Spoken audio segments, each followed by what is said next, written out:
A popular vehicle for investments that I see today is an LLC. We've sat down to counsel investors or taxpayers at different times that always ask the question, what about an LLC? How does this affect my investment? You can only make this investment with no liability protection. Now, some taxpayers may say, well, I want the liability protection. I don't really care about the first year. And the reason that's important is because you don't actually lose the deduction. You don't lose the benefit. It's simply the timing of the benefit. So in that case where you do use an LLC, you do get the deduction for the intangible drilling costs. You just simply won't get them until you have passive income by which to offset these deductions. Another common entity choice in oil and gas investing is the limited partnership. And in that case, you typically make your investment, you will actually acquire a limited partnership unit or interest. If that's the only interest you acquire, you still have a liability protection.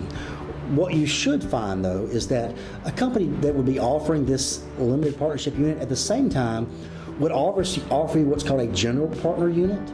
And by buying one general partner unit, no matter how much limited partner units you have, your entire deduction now gets the treatment of an active investor, and you would get 100% of those IDCs would become deductible. But if you own just the limited partnership unit, it's the same as owning an LLC. You now have a protection of liability, and you would not be able to deduct those IDCs until you had income from the property.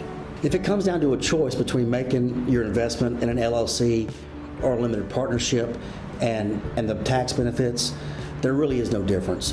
The tax benefits in those two situations are exactly the same, and that is you don't get to deduct the IDCs in the first year.